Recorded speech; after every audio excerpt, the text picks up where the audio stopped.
In the pitch-black darkness of Arizona's deep rocky canyons, an infrared camera suddenly flickered to life. A wild jaguar unexpectedly appeared in the frame. It sounds normal until you know the truth. For the past 100 years, the United States has carried out a systematic elimination campaign to completely erase this species from its territory. They used biological control chemicals, heavy trapping equipment, and most recently, a $15 billion steel wall to seal off every route along the southern border. At first glance, this looks like an impenetrable fortress designed to stop every biological intrusion from the outside. But this apex predator has just pierced the strongest defense system on the planet through an infrastructure loophole that no construction engineer had calculated. Data has confirmed that the eighth individual has established territory, proving that high mountain corridors are becoming natural biological bridges across every artificial barrier. How did this elimination campaign once operate? And what consequences did the ecological collapse that followed leave behind?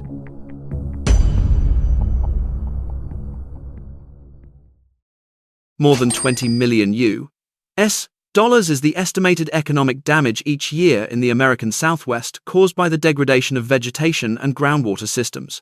In the early 20th century, the federal government launched a large-scale artificial intervention campaign, funding hunters to use traps, hounds, and specialized bait to completely eliminate large predators. By the middle of the last century, the final jaguars had been removed completely. The deliberate removal of the largest cat in the Americas triggered a serious chain reaction known in science as trophic downgrading. With no predation pressure from apex animals, herbivore populations such as javelinas and wild deer exploded exponentially.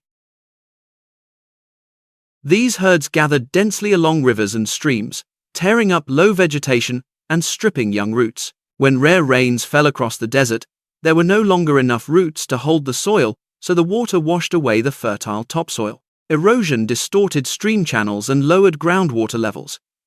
The land dried out, severely reducing grazing productivity. Humans had broken the most important regulating link in the ecological machine with their own hands. The absence of jaguars left a macro-level gap that no irrigation technology or soil improvement chemical could replace. When humans realized the mistake and tried to fix it, they continued by building a giant obstacle that blocked nature's chance to recover. Thousands of miles of steel fencing, with dense posts driven 3 meters deep into underground concrete foundations, are creating a closed ring that tightens around the entire North American biological system. The steel surface absorbs heat from the sun, reaching temperatures of up to 65 degrees Celsius in summer, turning this barrier into a giant wall of radiant heat. The current passive conservation policy of management agencies zoning habitat in the north and waiting for jaguars to move freely upward from southern populations is collapsing against this infrastructure. Measurement data reveals the reality: a jaguar can swim across fast-flowing rivers, climb steep rock walls, and travel 50 miles in a single night. But that perfect biological machine is completely powerless against 9 meters of solid steel placed side by side. The gaps between bollard posts are only about 10 centimeters wide, a standard design meant to prevent crossing, while also locking out every migration route for animals larger than a small dog. The ecological route has been cut off. Wildcats carrying valuable genetic lines from the south cannot access millions of acres of vacant habitat in the north. Do you think trading the integrity of a continent-scale natural ecosystem to maintain an artificial physical barrier brings sustainable long-term value? Comment your opinion below this video, because this ecological cost-benefit challenge is creating a fierce confrontation between management agencies and scientists. The passive strategy of waiting for nature to repair itself has completely failed. This physical deadlock forced a group of researchers to launch an opposite intervention plan, a system-level strategy that could reshape the entire biological structure of the region. More than 107 pages of detailed scientific documents were submitted to the federal government, laying out an unprecedented active intervention roadmap. Stop passively waiting for animals to cross the barrier on their own and hoping they survive. Instead, transport and directly reintroduce jaguars into Gila National Forest, a vast ecological core covering more than 20 million acres, an area roughly the size of an entire large state. This proposal was drawn directly from the massive rewilding intervention campaign taking place in the Iberá wetlands of South America. In that region, jaguars had been completely absent for 70 years. In Argentina, enclosure engineers fenced off a complex of thousands of hectares with high-voltage electric barriers. They brought captive-born jaguars into this area and released wild capybaras to stimulate their primal hunting instincts without any human intervention. Only after these animals were fitted with remote tracking collars and proved they could survive on their own were the gates opened to release them into the wetlands. The result was an ecological breakthrough. In just a few short years, the population grew from 0 to more than 35 independently breeding individuals. The entire vegetation structure and aquatic flow system of this wetland began to cleanse itself and recover strongly as soon as the apex predator re-established order in the food chain. The number of capybara herds consuming large amounts of vegetation was immediately controlled. Aquatic vegetation recovered across more than 40% of the area, and hundreds of wild bird species returned to nest. Experts argue strongly, if a South American country can rebuild system order from 0, then there is no reason 20 million empty acres of Gila forest must surrender. This is the largest and most dramatic biological restoration strategy of the decade. However, recently, the U.S. Fish and Wildlife Service rejected the petition outright. They argued that the reintroduced population would not be able to survive independently without costly human intervention. This firm decision immediately ignited a tense confrontation between scientists and legal management agencies. Whether this strategy is approved or not, releasing or tracking a wild predator in a region bordering complex economic activities cannot happen without control. To manage this entire ecosystem, a high-tech tracking and analysis system has been established. More than 900 AI camera stations have been deployed across 15 states.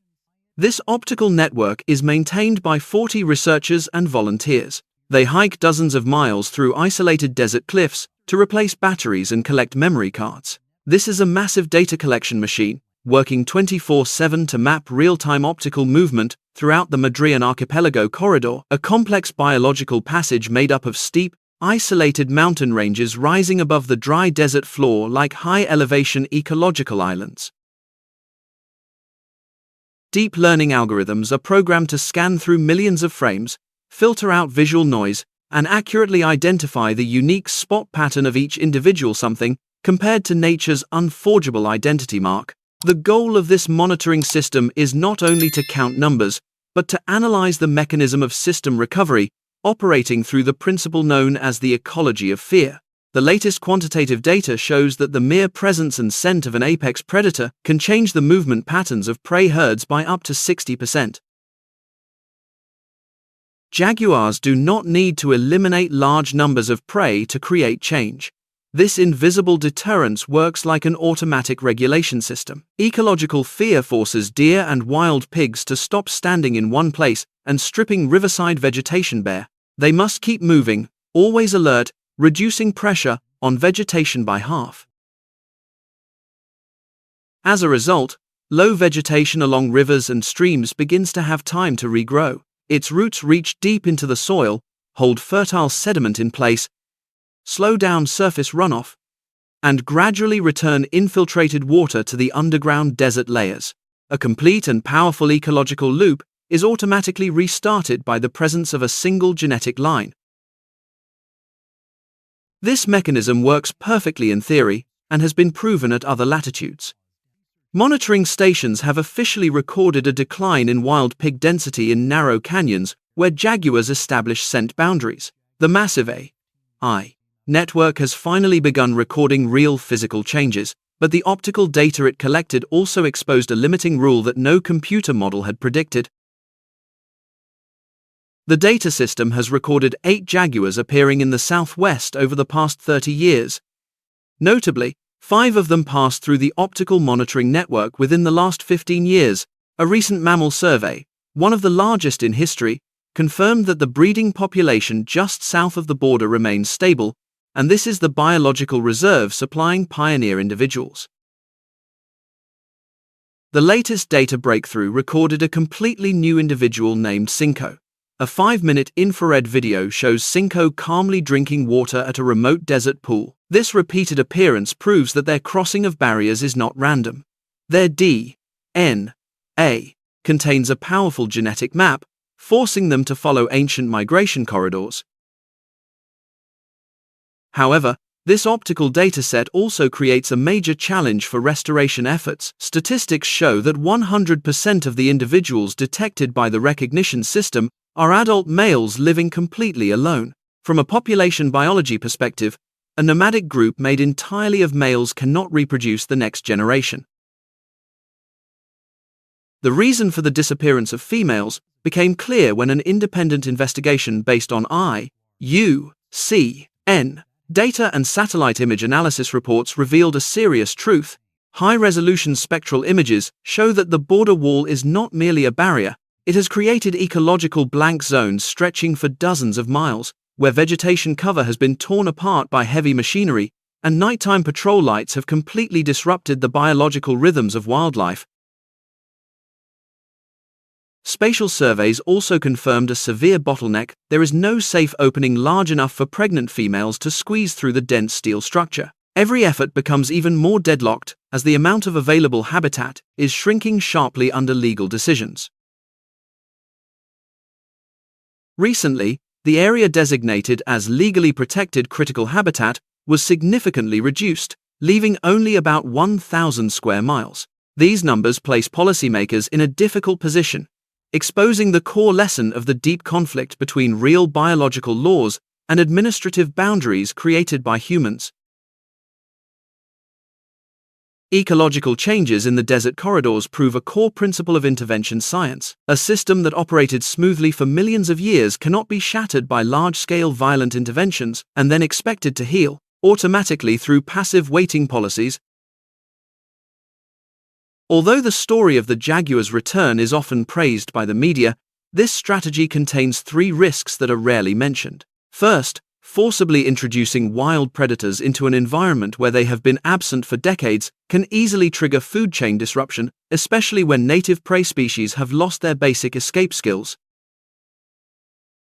Second, fierce resistance from local ranchers, people who see predators as a direct economic threat, could quickly erupt into retaliatory hunting and trapping campaigns.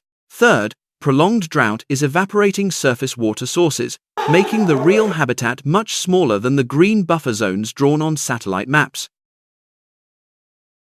The exclusion measures of the last century wiped out the controller of the food chain.